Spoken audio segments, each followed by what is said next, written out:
The campaign for the third phase of Lok Sabha elections intensified as leaders of various political parties held rallies and roadshows across the country to garner support in favor of their party's candidates.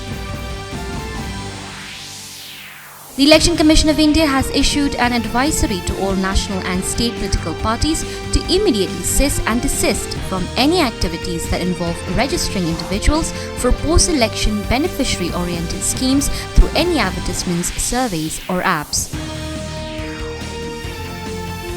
India has rejected the comments made by Canadian Prime Minister Justin Trudeau on killing of Khalistan separatist Hardeep Singh Nijjar, saying that the remarks once again illustrate the political space given to separatism, extremism and violence in Canada.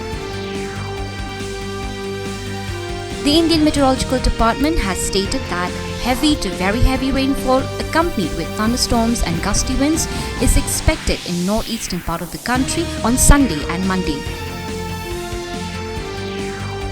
In IPL cricket, Sunrisers Hyderabad defeated Rajasthan Royals by 1 run in a thrilling encounter in Hyderabad last night.